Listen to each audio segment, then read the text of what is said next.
Hey, it's me. As you can see, I'm wearing my hair curly today.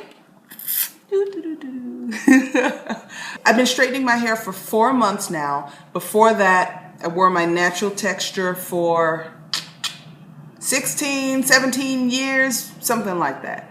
I got my last relaxer in 1998, I believe. And I did the big chop. I shaved my head. People said, why did you cut off all your hair and all that? But the truth is, I never loved perming my hair. I just felt like it was something. When I say perm, I actually mean relaxer. I know when non-black people talk about perms, they're talking about putting curls into their hair. But for a lot of people in the black community, perm and relaxer are interchangeable because we're always talking about taking the curls out of our hair.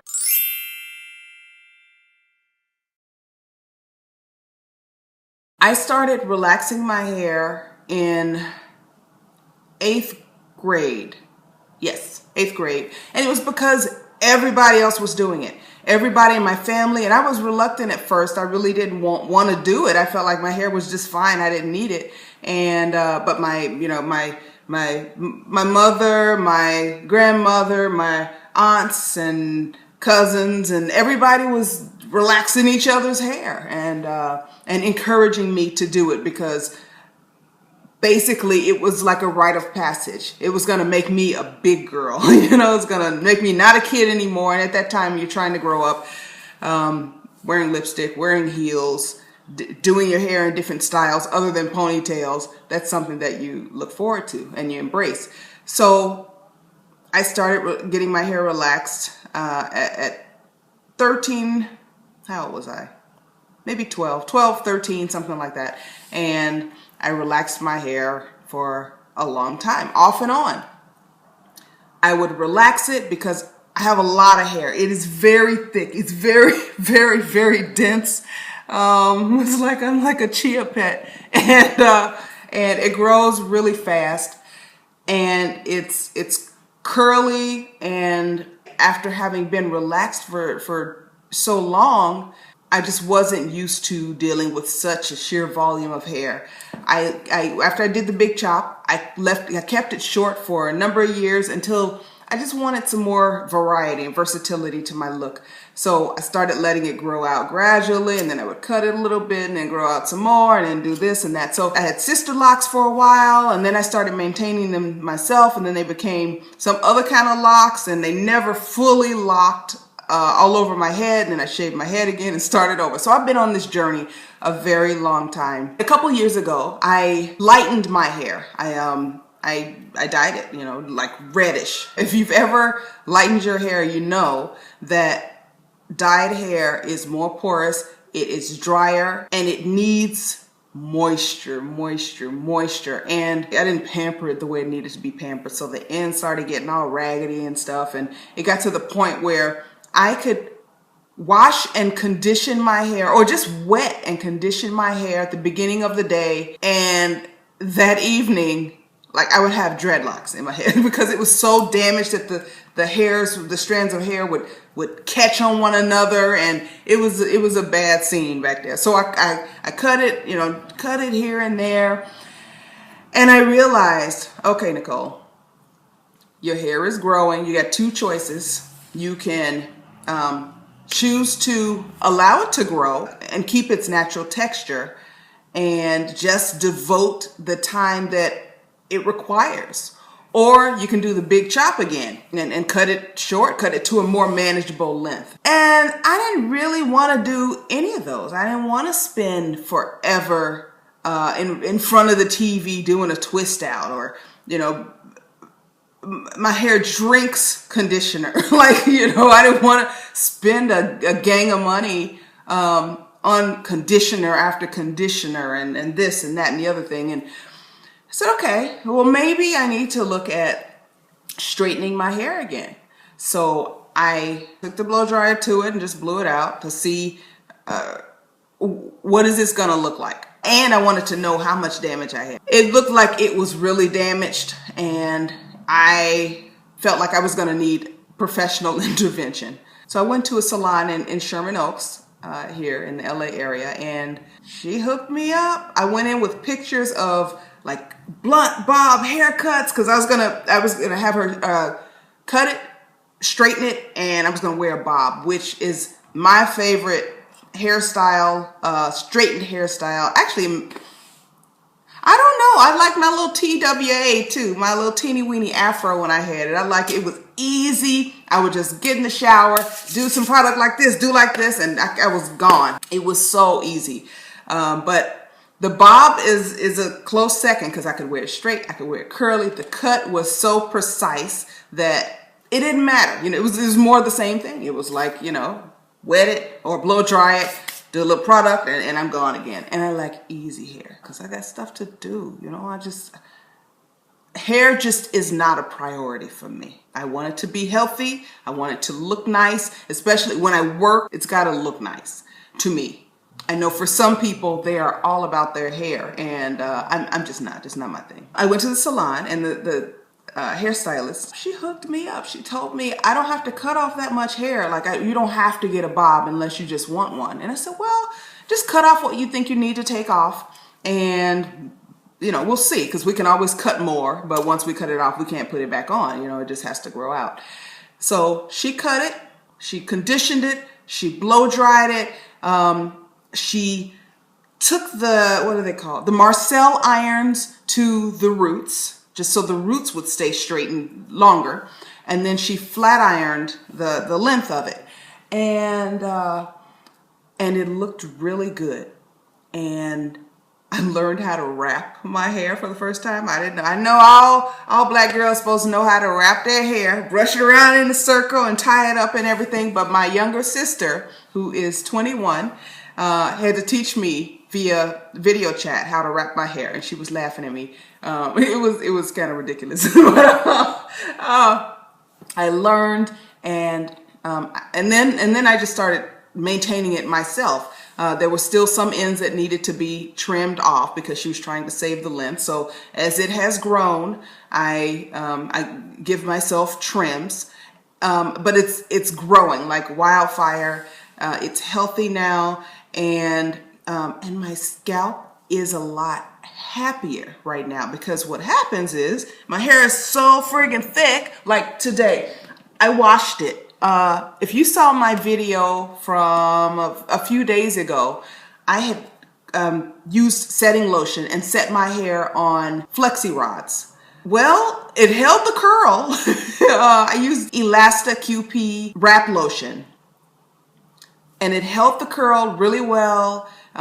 It held up to finger styling, but once I took a comb to those curls, my hair just went home. And for those of you who don't know what going home means, it means my hair reverted. It reverted to its natural texture on the ends, but not on the top. So this part was straightened-ish, and then this part was just, it was doing its own thing. So I washed my hair today and conditioned it, and I decided to just leave it. To just you know, leave it, let it do what it wanted to do today without wrangling it. I put a little product in it so it wouldn't get frizzy, and then I diffused it. And that's how I get it to dry, but the curls to stay.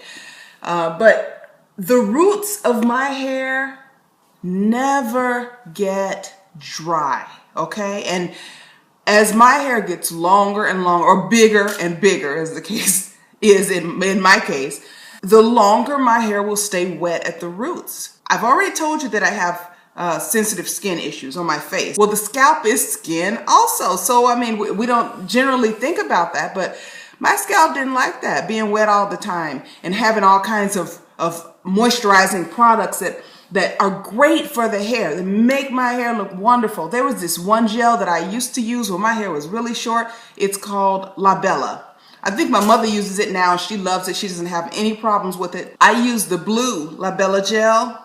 It made my hair fabulous. It made my scalp bleed. Like my scalp would be so unhappy with me, but here I was like, girl, my hair look good though, don't it? I had to let it go. You know, it was a sad day when I had to let it go. I've tried a lot of products over the years, products that natural girls are supposed to be able to use, and they're supposed to be wonderful for us. And one size does not fit all. My hair loves coconut oil. My scalp does not like coconut oil. I will scratch myself bloody with coconut oil on my scalp. My hair likes olive oil. It gets a little greasy, but my hair it thrives with olive oil. My scalp does not like olive oil. In fact, I will tell you, and this is going to sound crazy, but I will tell you that my scalp, I'll tell you what my scalp loves. And y'all can write me all kinds of messages or whatever. I don't care. My scalp likes regular old hair grease and Vaseline. I can use either one of those on my scalp. If my scalp is itching at all, or dry, just dryness at all, I can put either one of those on my scalp. It stops it. I don't have any more problems, and that's it. Whereas if I put coconut oil on my scalp itches, it gets sore. It is just very unhappy with me. Everybody, you do what works for you, but I'm just letting you know that sometimes this list of things that natural women are supposed to do, one size does not fit all. You do what works for you, because I'm doing what works for me. So I'm wearing my hair curly today, and natural. And it made me think of things that I've seen online lately, conversations I've had with people online, and then a conversation I had with somebody this week, a friend of mine this week, where the notion of being a straight hair natural. I've seen that term a lot. I've heard it a lot, and I think it's crazy. If you have straightened your hair by any process, whether it's chemically treated or it's heat straightened, if you have straightened your hair, that is not your natural texture. So you are not wearing your natural texture. This whole thing about I'm a straight hair natural, that is not a friggin' thing. When my hair is straightened, it is not my natural texture.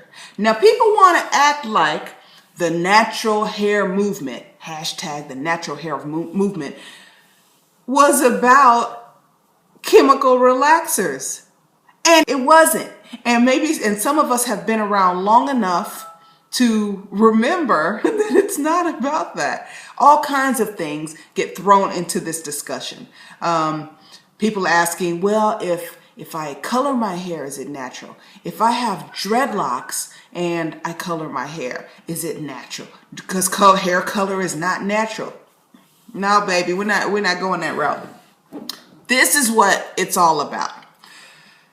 The natural hair movement was in response to Black women, by and large. There's some women of other races who have big curly hair that is deemed unprofessional or unmanageable or whatever. But I'm not talking about them right now. I'm talking about Black women in particular, all over the diaspora, who have been told that you have bad hair, your hair is less than desirable, that kinky and nappy hair is inherently bad, and that you need to subjugate it in order to make it acceptable. That you are not going to get a job with that nappy stuff on your head. Your hair is wild and it's crazy. Once I got told my hair was funky, which I mean not funky as in stinking funky, but like funky as in like I was trying to do this. We weren't using the word hipster then, but I was trying to do something cool and funky. I'm like, this is how my hair grows. This is how it looks. I mean, you know what I did? I have a scarf here, pulling it back. That's all. Because if my hair was straight or straightened, I wouldn't be getting those kind of comments. That is why the natural hair movement started. It started because we realized that we needed to accept ourselves. It would be nice for other folks to accept that this is the way that our hair is, but more than anything, we need to accept ourselves. And I say that with the full knowledge of the fact that my hair isn't even the kind of hair that gets targeted the most. I say that without any hint of shade. I don't play that good hair, bad hair game. And when people try and play it with me, oh, well, you got good hair. So, you know, yeah, because my hair isn't as tightly curled as the hair that is deemed unacceptable. I don't allow it. You can ask anybody. I don't play that game because I have had the displeasure of having people tell me that I'm acceptable because of my hair, and thank God for my hair because I'm dark. So for me, colorism and I don't know if there's a word for it, anti-naturalism or something like that. Okay, I've coined a phrase. They go hand in hand for me. And I don't play either of those two games. So the natural movement was never about hair color. It was never about whether you got a perm or you don't have a perm, because before relaxers, hair was still getting straightened, wasn't it? Yeah. And in the 60s, when the afro started and all that hair straightening, well, not all of it, but a lot of it went on hiatus, most of them weren't using conch and home perms to straighten their hair. No. So the natural movement has never been about not using chemicals on your hair. Now, I do find Team Natural, that's another hashtag, Team Natural, to be cliquish sometimes, to the point of just talking about people's choices in hairstyling. Wear your hair the way you want to wear your hair. Because guess what? I ain't going to be nowhere around when it is time for you to do your hair. And you ain't nowhere around when it's time for me to do mine. So I don't want to hear anything about what people think about my hairstyling situation. And I'm not going to comment on yours. But I also give no points for people who are straightening their hair, then say, but I'm Team Natural. And I understand you don't need points from me, and that's good because you ain't getting none. You get no points for being Team Natural, and then your hair is under a straight wig or a weave all the time. Yeah. What is the point? Understand, I am not bashing your choice to wear your hair the way you want to, because honestly, that's what I want.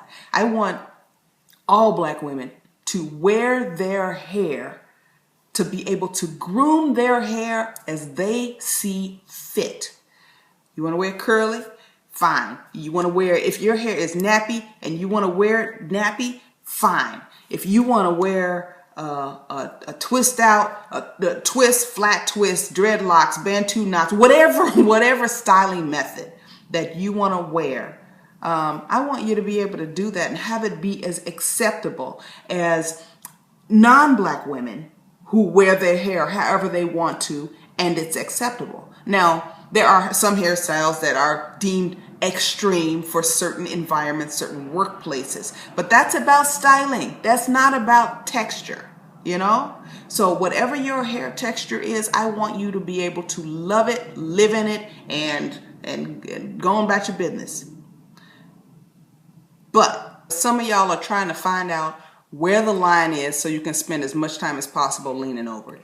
If you're wearing your hair in its natural texture, the way it grows out of your head, okay, Team Natural. If you're not, then your hair has had something done to it. Don't be trotting out that Team Natural when it's convenient for you. You know, when it's just because you want to be in a club. It's not about being in a club.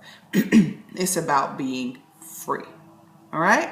Don't be messing it up for everybody, because we're all growing. It's a process. It was hard for me, and I know I would be totally false if I sat here and I pretended like, oh, what, you know, I went natural and I didn't have any problems and whatever. I know that there's a certain privilege that not having an undesirable hair texture bestows on me, which is why I protect my sisters who have hair that is in the 4 categories that they usually get made fun of and things like that. You know, you got bad hair or Brillo, and I've been called Brillo too. Can I touch your hair? Oh, I can't believe it's so soft, and all those sorts of things.